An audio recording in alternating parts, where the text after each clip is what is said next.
Today is Democracy Day, as we know, and today on the program, our conversation is going to be focused on how the economy has fared in the last 15 years of uninterrupted democratic rule here in Nigeria. And I'm being joined on the program by financial management consultant, Mr. Oji Udemizwe. Mr. Udemizwe, thank you so much for coming in this morning. Thank you, Harriet, and happy Democracy Day to Well, you. thank you. Thank you. Well, so much to talk about, so much to look at. Of course, I'm sure you listened to the President's Democracy Day broadcast this morning. Yeah, and he talked about, at least for his own time, the kind of progress we've recorded. Yeah. But let's look at it on a larger scale, then come back and look at what he actually talked about during his broadcast this morning. Yeah. How has the economy fared in 15 years? And I'd like to add of uninterrupted democratic rule, because, we've had different democratic rules prior to now that have been interrupted intermittently. But this has gone on for 15 years. Yeah.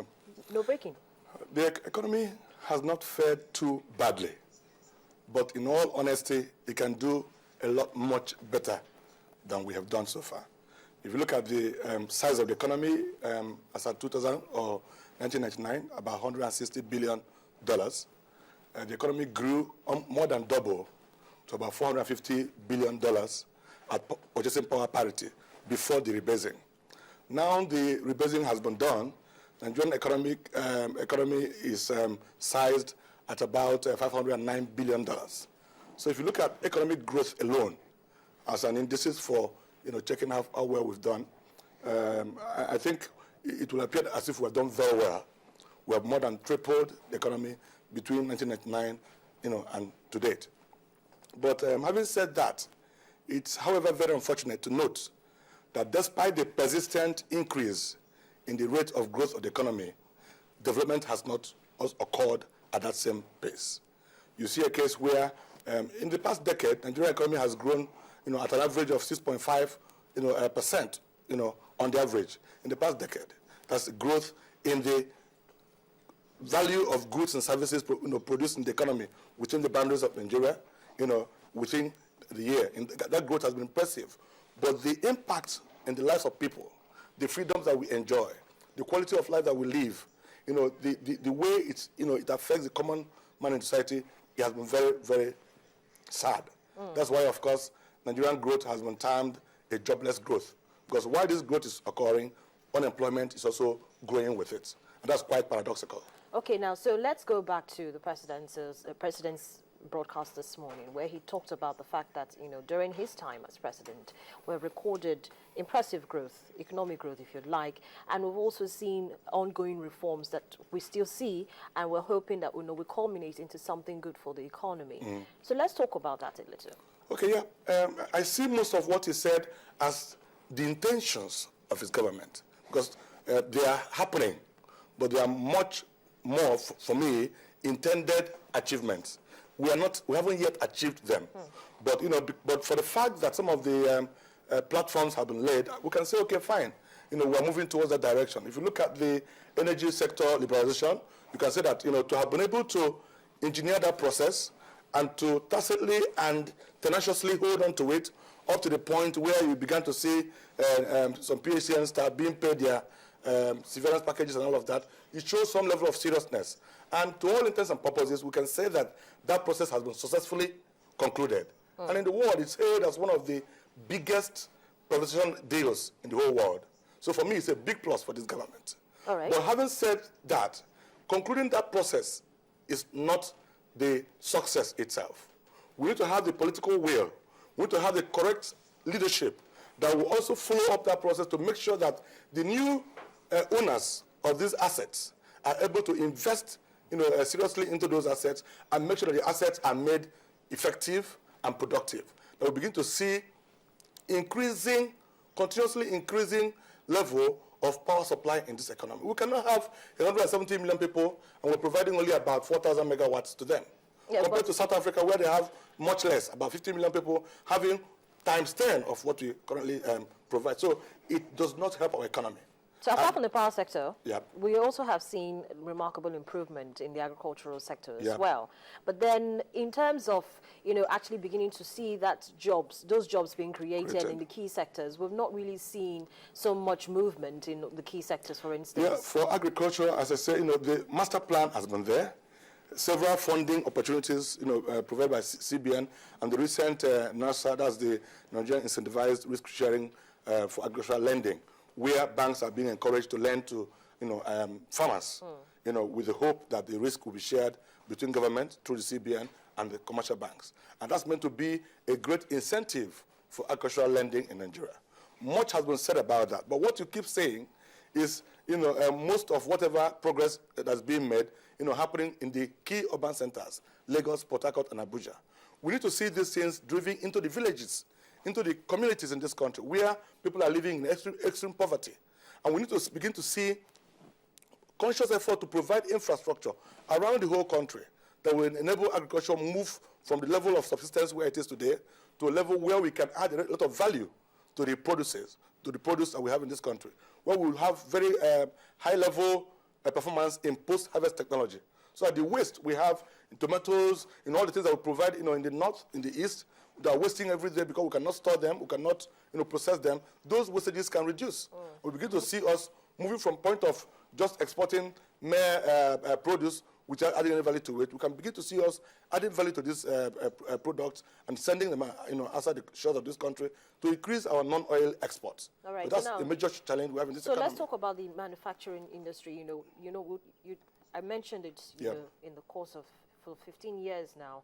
We've talked so much about it. Now, this is an industry that we're expecting to actually begin to... It's to engineer the growth and development of this economy. You took it right we're still talking about growth. We haven't talked about development. No. Because these are two different games. It's a different thing altogether. We're talking growth. We keep talking about it, but I hope before the end of this program, we'll talk about development a little. Because, growth is just one side of the equation. Economic growth is only a necessary condition, but not a sufficient condition for economic development. For development to occur, we will have to come back to issues about selfless and committed leadership. So in terms of growth, the manufacturing sector is still, limping at best. There are so many issues, that, have been bedeviling that sector. Talking about lack of funding, cheap funding. In the manufacturing sector in Nigeria, they're still borrowing at, double digits above 20% per annum. It's a killer.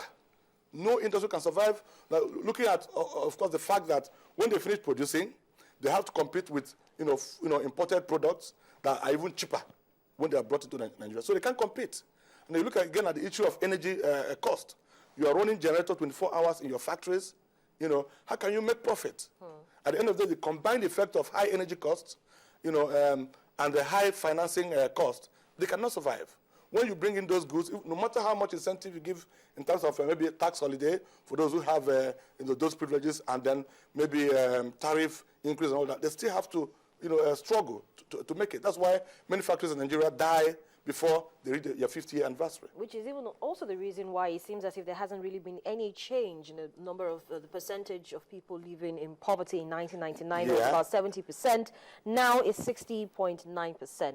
What is it that we're getting wrong? What is it that the government is getting wrong? The policies, the initiatives, are they not hitting the issue the way it's supposed to hit? The problems are multifaceted.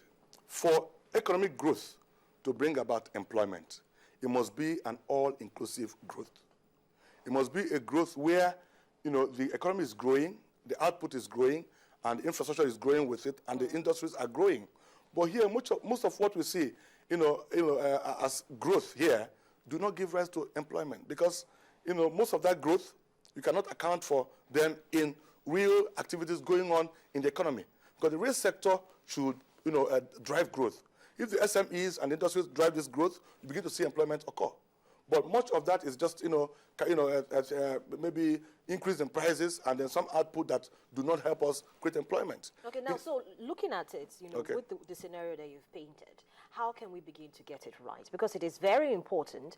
This is 15 years of democracy. And of course, next year, we're also going to still celebrate democracy, and in the next couple of years. So in the medium to short, in the short to medium to even long term, what is the best approach that we can use to begin to look at the sectors? We must link all the sectors of the economy such that they will be growing together. How? We must ensure that the money we make from our non-renewable energy source, which is oil today, that we spread that money. We don't focus still on that sector. We spread that money to make sure that our agricultural sector moves from the level of subsistence to a higher level where we can generate enough goods to send outside this country to export. We must make sure we provide enough incentive for manufacturers to survive. We must make sure that our solid mineral resources are not wasted the way they are being wasted now, or we don't abandon them. We must go back to those days where agriculture was the mainstay of this economy. We must make sure that infrastructure is provided everywhere, roads, railway, to ensure efficient movement of resources around the country. Because part of why we're not seeing employment is because most of the things we produce are wasted. And once you waste them, those people that produce them will not have incentive to produce again next year. So even though we continue to see an increase in figures in terms of growth, people's lives are not getting better. We must build hospital or health facilities around the country. Those also provide employment on their own. We must build the rail system, the aviation system, and all of that will enable the economy, attract a lot of investments. Okay. So all this now we're talking about is growth. The growth that will come with development. Development. So that by the time we are building this infrastructure, with that you have a lot of jobs being created. And we have people's lives, no matter where you are, you don't have to move from the village to the urban center before you can enjoy life. We have to make agriculture very sexy or cool, so to speak. Make it attractive to young people. Not that people have to leave, the villages to go to the township, people to, enjoy life. If you build housing, look at housing. A lot of people are living, in very inhumane environment. And because of that, we say that we have growth without development. If you can build housing, infrastructure around the farm settlements, big farm, implements surrounding the whole facility. People are farming. They have good quarters where to live, and they're producing tomato, groundnut. They produce all kinds of, palm oil and all of that. This economy will begin to see quantum leap.